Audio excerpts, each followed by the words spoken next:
আসসালামু আলাইকুম প্রিয় শিক্ষার্থী বন্ধুরা, আবার আমরা আইডিয়াল কলেজ ভার্চুয়াল ক্লাসরুমে ফিরে এলাম।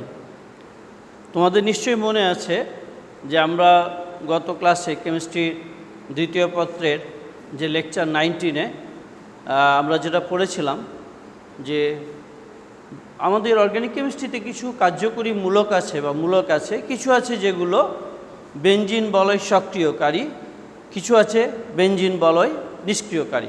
আমরা এটাও দেখেছিলাম যে অধিকাংশ বেনজিন বলয় সক্রিয়কারী মূলকগুলি অর্থপ্যারা নির্দেশক এবং অধিকাংশ বেনজিন বলয় নিষ্ক্রিয়কারী মূলকগুলি হচ্ছে মেটা নির্দেশক। আমরা আজকে যেটা পড়ব যে বেনজিন বলয় সক্রিয়কারী মূলকগুলো কেন সক্রিয়কারী এবং কেন এরা অর্থপ্যারা নির্দেশক, এই বিষয়টা আজকে বিশ্লেষণ, ওরিয়েন্টেশন বা রেজোনেন্সের সাহায্যে দিব। এসো আমাদের মূল আজকের পড়ার প্রতিপাদ্যটা কি সেটা লক্ষ্য করো। কয়েকটা মূলক নিশ্চয়ই আমি এক্সাম্পলগুলো স্মরণ করিয়ে দিচ্ছি, যেমন মিথাইল অ্যামিনো হাইড্রক্সিল OH। এই মূলকগুলো কি? প্রথমত এগুলো হচ্ছে বেনজিন বলয় সক্রিয়কারী মূলক, সক্রিয়কারী মূলক। আর দ্বিতীয়ত হচ্ছে 2 নাম্বার হচ্ছে এগুলো হচ্ছে অর্থপ্যারা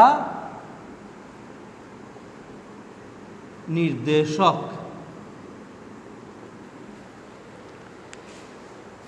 আমাদের আজকের ক্লাসের মূল আলোচ্য প্রতিপাদ্য বা বিষয় হচ্ছে এই যে এই মূলকগুলি মিথাইল অ্যামিনো OH এরা কেন সক্রিয়কারী এবং এরা কেন অর্থপ্যারা নির্দেশক। এটার বিশ্লেষণ করতে গেলে, এটার ব্যাখ্যা দিতে গেলে যে বিষয়টি তোমাদের জানা দরকার সেটা হচ্ছে রেজোনেন্স। এই বেনজিন বলয়ে রেজোনেন্স বা অনুরণন এটা অত্যন্ত গুরুত্বপূর্ণ একটা জিনিস। এই রেজোনেন্স দিয়ে শুধু যে আমরা বেনজিন বলয় সক্রিয়কারী এবং নিষ্ক্রিয়কারী এর ব্যাখ্যা দিতে পারবো এখানেই শেষ না। এই রেজোনেন্স দিয়ে আমরা ব্যাখ্যা দিব ফেনল অম্লধর্মী কেন, অ্যানিলিন এর ক্ষারধর্মিতা দুর্বল কেন। অর্থাৎ অর্গানিক কেমিস্ট্রির বিভিন্ন বিশ্লেষণ করতে গেলে রেজোনেন্সের প্রয়োজন আছে। রেজোনেন্স জিনিসটা কি এবং কিভাবে বেনজিন বলয়ে ঘটে, এই বিষয়টা আজকে আমাদের খুব ভালোভাবে অবজার্ভ করতে হবে বা বুঝতে হবে। এসো প্রথমে আমরা দেখব অ্যামিনোমূলকযুক্ত যৌগের রেজোনেন্স, অনুরণন। এসো রেজোনেন্সটা খুব ভালো করে আমাদের বুঝতে হবে। এখানে 3টি কার্যকরী মূলক আছে, মিথাইল অ্যামিনো এবং OH।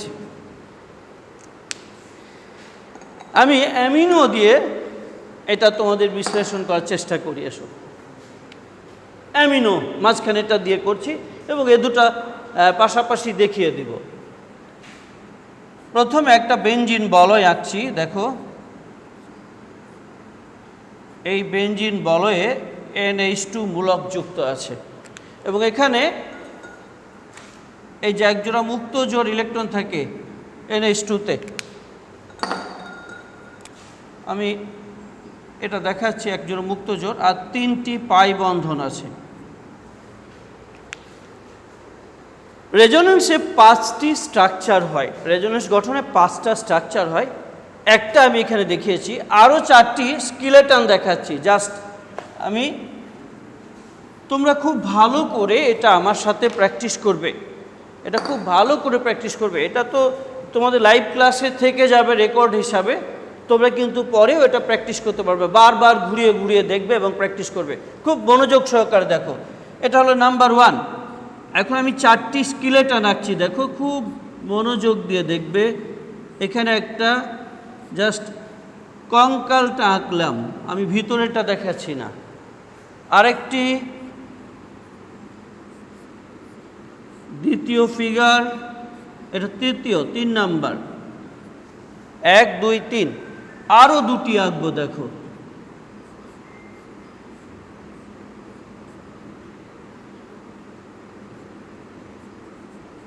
4 এই 5। বন্ধুরা, আমি যে কাজটা করতে যাচ্ছি সেটা হচ্ছে এই যৌগটার নাম অ্যানিলিন।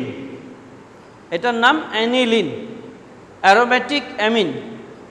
এই অ্যানিলিনের অ্যামিনো মূলক যদি থাকে, বেঞ্জিন বলয়ে যদি এই অ্যামিনো মূলক যুক্ত থাকে, তাহলে কিভাবে এইখানে এই যে 3 দুগুণে 6টি পাই ইলেকট্রন আছে, 3টা বন্ড, এখানে 1 2 3, এখানে 3টা বন্ড, 6টি পাই ইলেকট্রন, আর এখানে এক জোড়া মুক্ত জোড় ইলেকট্রন, এই 8টি ইলেকট্রন কিভাবে মুভ করে, ডিলোকেলাইজড হয়, স্থান পরিবর্তন করে, সব সময় একটা উভমুখী চিহ্ন দিয়ে দেখানো হয়েছে, মানে বারবার এটা ঘটতেই থাকে। জাস্ট এই ফিগারটা, এই কনফিগারেশনটা, এই রেজোনেন্স স্ট্রাকচারটা তোমাদের রপ্ত করতে হবে। এসো আমার সাথে তোমরা অবজার্ভ করো। মনে রাখবে এখানে 4টির মধ্যে এখানে এক জোড়া মুক্ত জোড় আর 3টা বন্ড আছে, 2টি চেঞ্জ হবে আর 2টি আনচেঞ্জড অবস্থায় থাকবে প্রত্যেকটি ফিগারে। মোট ফিগার কয়টা দেখিয়েছে এখানে? 5টি। Number 1, number 2, number 3, number 4, number 5। এই 5টি ফিগারের চেঞ্জটা একটু অবজার্ভ করি আমরা। শুরু হবে যাত্রা এখান থেকে। এই ইলেকট্রন দুটি এখানে চলে এসে একটা বন্ড গঠন করবে। এখানে আমরা চিত্রটা দেখাচ্ছি, এখানে ঘটনা আর এখানে ফল। এখানে বন্ড তৈরি হলো, একটা ঘটনা ঘটলো, এটা ফিগার 1-এ ঘটনাটা ফিগার 2-তে দেখাচ্ছি। আর এই ইলেকট্রন চলে গেলে এই জায়গাটা হয়ে যাবে প্লাস, ইলেকট্রনের ঘাটতি থাকার জন্য। যখনই এই ইলেকট্রন দুটো এখানে বন্ড তৈরি করবে, তখন এই বন্ডের ইলেকট্রন দুটি এই কর্নারে চলে আসবে, অর্থাৎ এই বন্ডটা এখানে ইলেকট্রন রূপে চলে আসবে। এই ঘটনাটা এখানে দেখাচ্ছি ফল রূপে, এখানে মাইনাস একটা চিহ্ন দেখিয়ে দিলাম। এই দুটি যেমন ছিল তেমন এখানে দেখাবো। ফিগার 1-এ যে দুটি ছিল এই দুটি অ্যাজ ইট ইজ এখানে দেখিয়ে দিলাম, এখানে কোনো পরিবর্তন দেখাচ্ছে না। এই দুটি, তোমার 4টার মধ্যে 1 2 3 4, এই 4টির মধ্যে 2টি পরিবর্তন দেখালাম আর 2টি আনচেঞ্জ থাকলো। এই ইলেকট্রন দুটো এখানে এসে বন্ড গঠন করলো, আর এই বন্ডটি এখানে ইলেকট্রন গঠন করলো, আর এই দুটি অপরিবর্তিত আছে। এবার 2 থেকে 3-তে যাচ্ছে কিভাবে দেখো। এই যেখানে ইলেকট্রন জোড় আছে, অ্যারোটা শুরু হচ্ছে কিন্তু ইলেকট্রনের মাথা থেকে আর শেষ হচ্ছে বন্ডের মাঝে, তো এখানে এসে বন্ড গঠন করছে। আর পাশের যে বন্ডটা, এটা এখানে ইলেকট্রন জোড় গঠন করছে, এটা মাইনাস চিহ্ন দেখিয়ে দিলাম। আর এই দুটি বন্ড অ্যাজ ইট ইজ রয়ে গেছে, এটা প্লাস।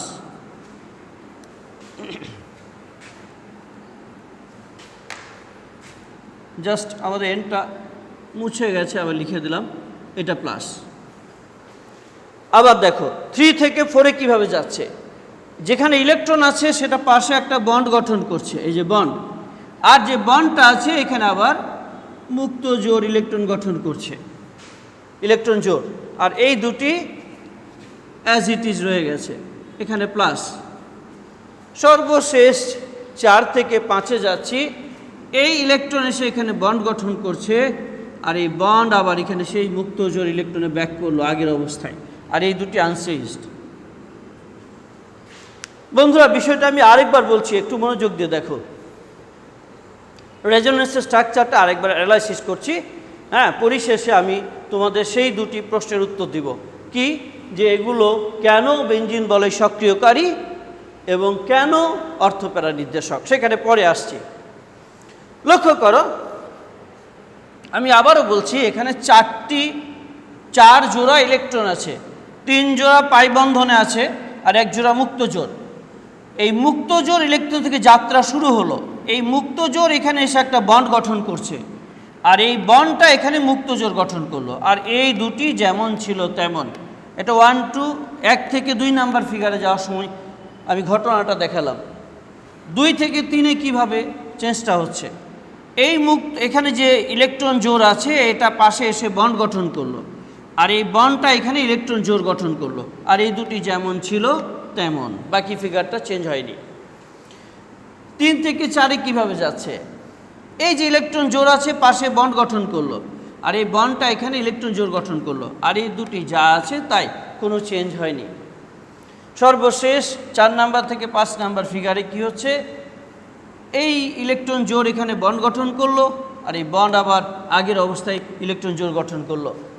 এই টোটাল রেজোনেন্স 5টা ফিগারের মধ্যেই সীমাবদ্ধ এবং উভমুখী চিহ্ন দিয়ে দেখানো হয়েছে, মানে পরস্পর এটা অলওয়েজ এটা ভেরিয়েবল। আচ্ছা, এখন প্রশ্ন হচ্ছে অ্যামিনোমূলক কিভাবে বেঞ্জিন বলয় সক্রিয়কারী হয়। বন্ধুরা একটা কথা, বেঞ্জিন বলয়ে যুক্ত হয় ইলেকট্রোফাইল।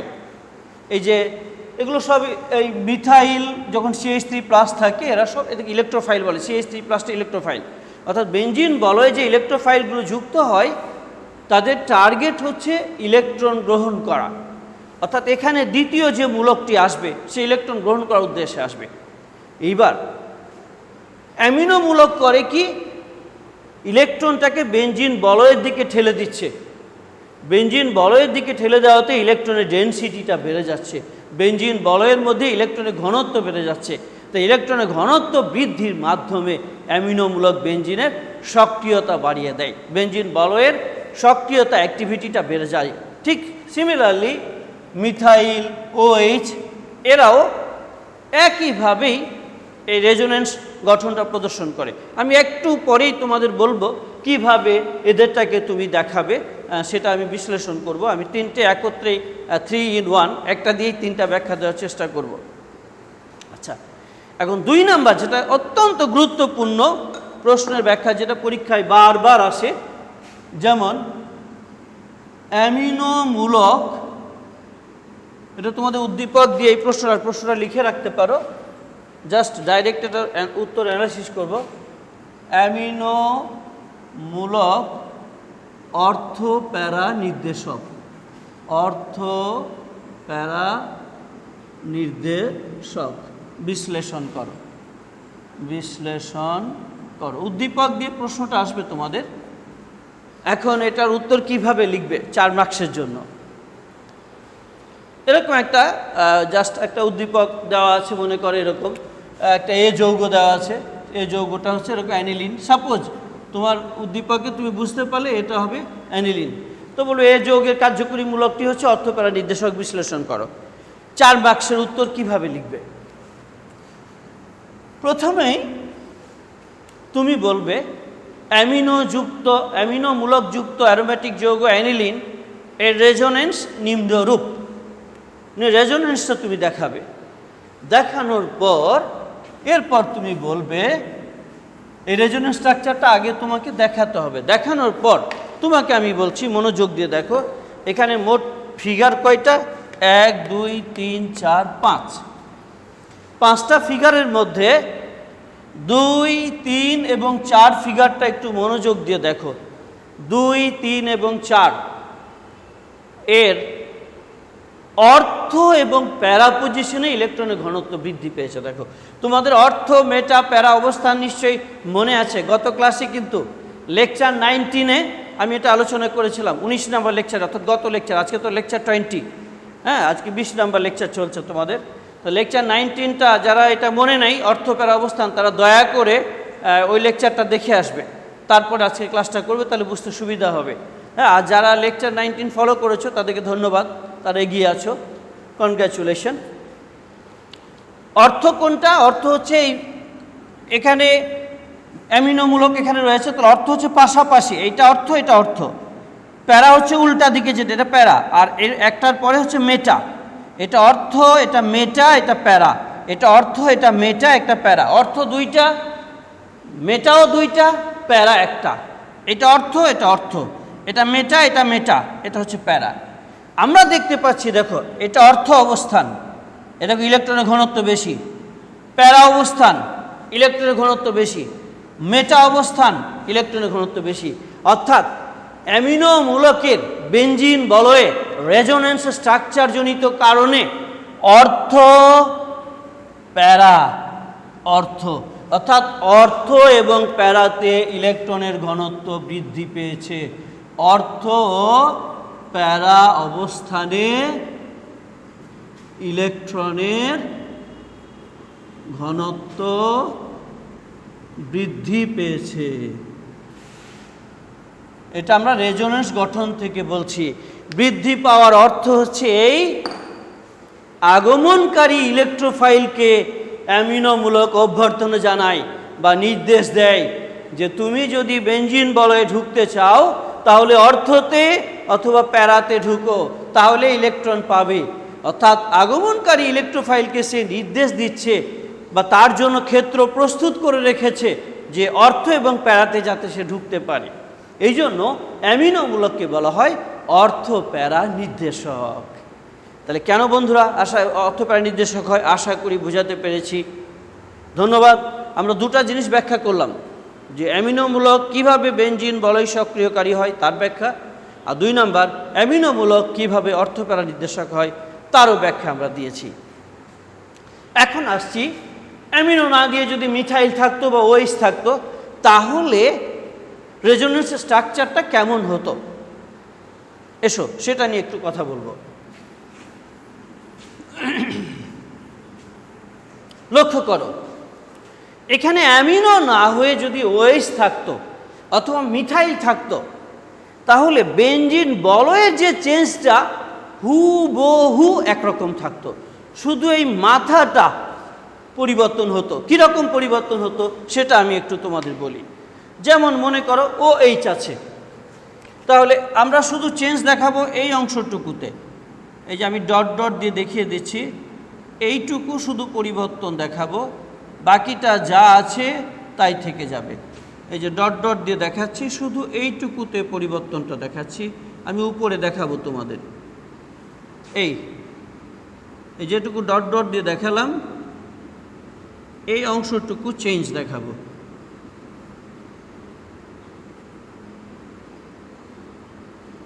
শুধু মাথাটা, বাকিটা যা আছে তাই, ওখানে কোনো পরিবর্তন। এখানে এটা আমি ডট ডটটা এই জায়গায় দেখাই, এইটাকে ডট ডটটা বাইরে বের করে দিলাম। আচ্ছা এসো,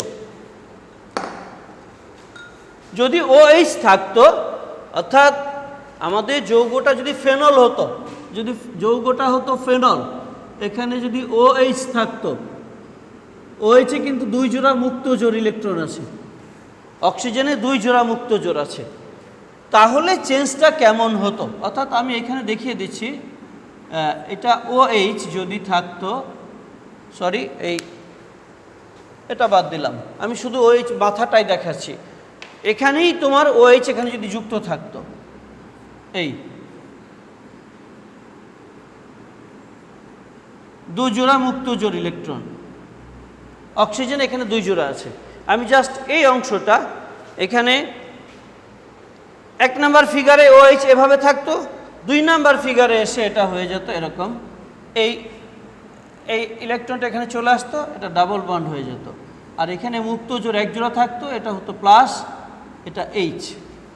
3 নাম্বার ফিগারে এখানে ডাবল বন্ড থাকতো, অক্সিজেন এটা প্লাস, এখানে 1 জোড়া থেকে যেত H।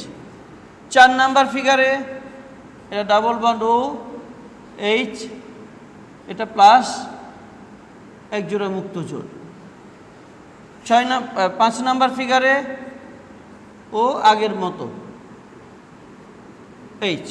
লক্ষ্য করো, জাস্ট এই বক্সটা, এটাকে আমি বক্সের মধ্যে দেখাচ্ছি,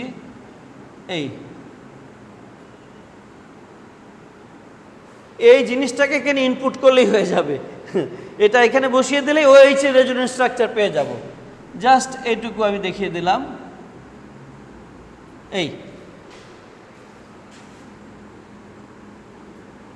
শুধু মাথাটার পরিবর্তন হবে, বাকি বডি যা ছিল অ্যাজ ইট ইজ। এই দেহটা যেমন ছিল, অর্থাৎ বলয়টাতে কোনো পরিবর্তন হচ্ছে না, শুধু OH থাকাতে এই অংশটুকু চেঞ্জ, আর কিচ্ছু না।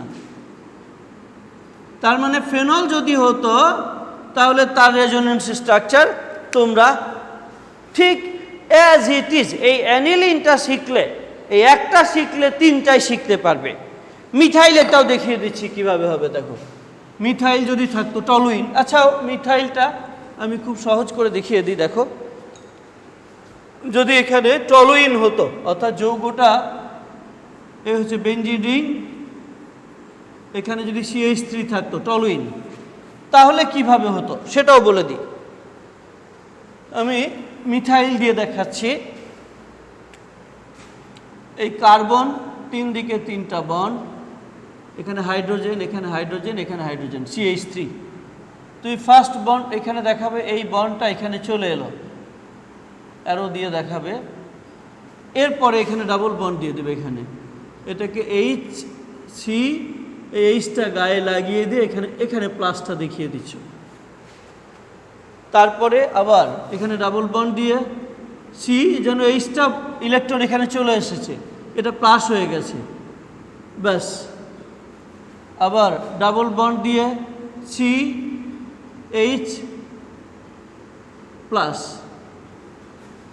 এরপরে শেষে যেমন এখানে অ্যারোটা এখানে দেখাতে হতো যে ইলেকট্রন চলে গেছে আবার আগের জায়গায়, ঠিক এখানে এটা দেখাবে আগের জায়গায় ইলেকট্রন চলে গেছে, এখানে এসে CH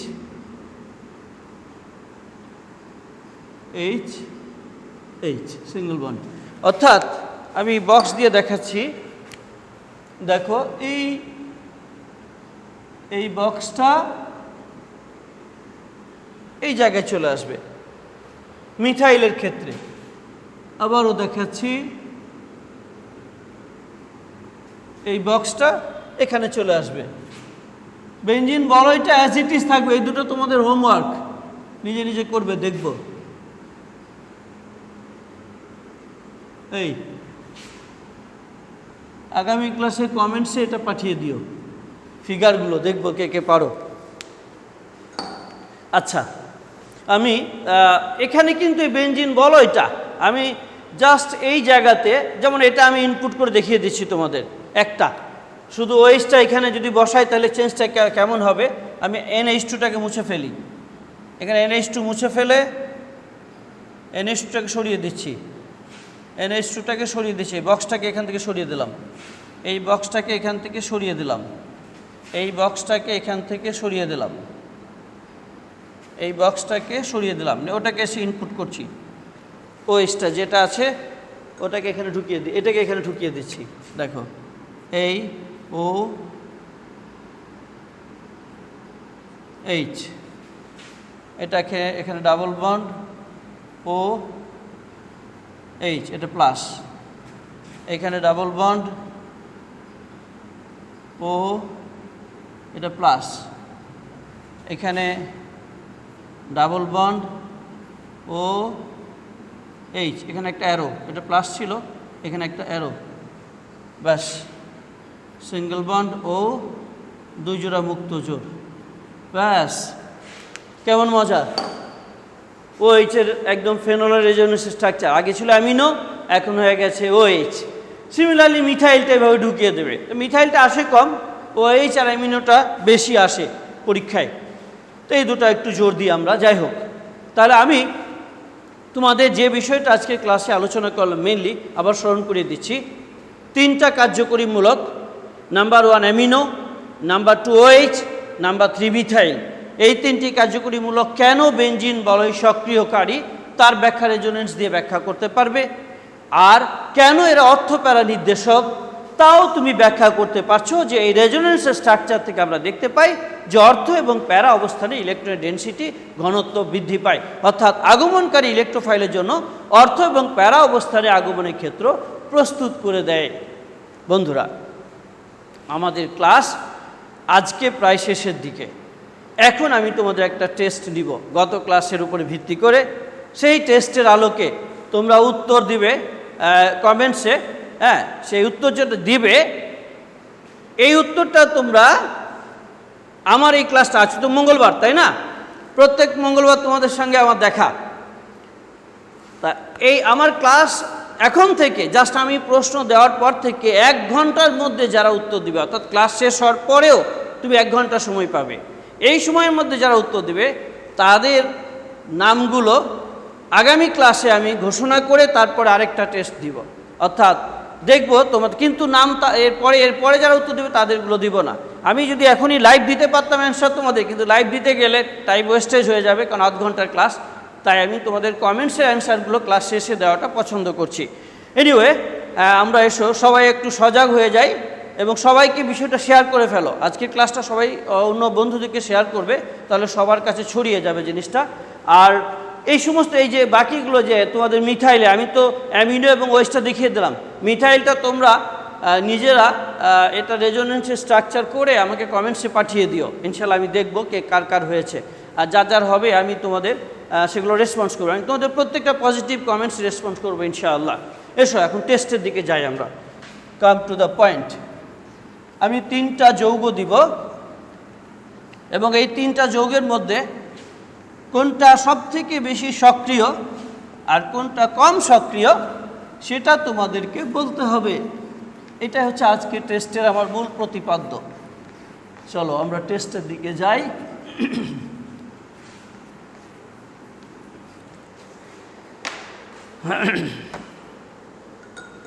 তিনটা যৌগ, এই একটা যৌগ,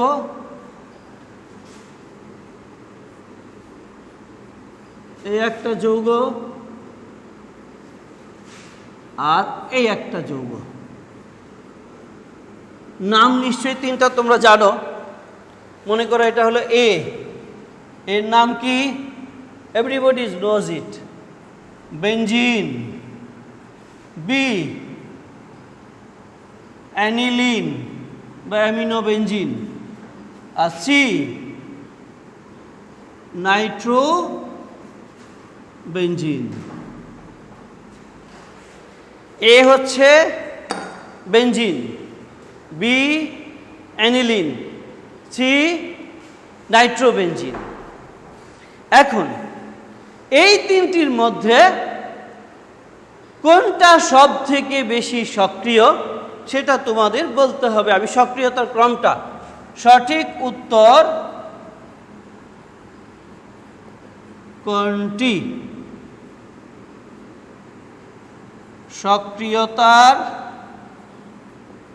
ক্রম X, A greater than B greater than C, Y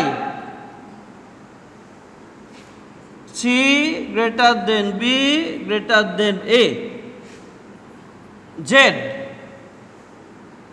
B greater than A greater than C.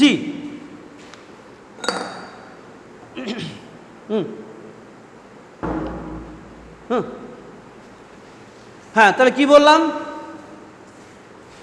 3টা, এই 3টার মধ্যে X, Y এবং Z, এই 3টি যৌগের মধ্যে সব থেকে বেশি সক্রিয় কোনটা সেটা তোমাকে বলতে হবে। এই 3টা উত্তর মধ্যে, সরি ABC এর মধ্যে X, Y, Z, এই 3টার মধ্যে কোনটি সঠিক উত্তর এইটা তোমাদের বলতে হবে। এখন থেকে তোমাদের সময় গণনা হচ্ছে, এখন থেকে 1 ঘন্টা সময় বেঁধে দিলাম। আমার ক্লাস শেষ হয়ে যাচ্ছে কিন্তু উত্তর দেওয়ার সময় 1 ঘন্টা ওপেন থাকলো। 1 ঘন্টা পর আমি তোমাদের কমেন্টসের উত্তরগুলো দেব এবং সঠিক উত্তরদাতার নামগুলো আমি কালেক্ট করব। তাহলে আগামী দিন তোমাদের সঙ্গে আবার দেখা হবে, আবার আগামী মঙ্গলবার ইনশাআল্লাহ। হ্যাঁ, আমরা বাকি অংশটা অ্যারোমেটিক, এই যে হাইড্রোকার্বন, এটি ইউনিট 4 চলছে, এটার ইনশাআল্লাহ আগামী দিন আমরা শেষ করে ফেলবো, তারপর নতুন ইউনিটে প্রবেশ করব। আল্লাহ আমাদের সবাইকে ততদিন ভালো রাখুক। তোমাদের সঙ্গে আবার দেখা হবে মঙ্গলবার ইনশাআল্লাহ। আসসালামু আলাইকুম।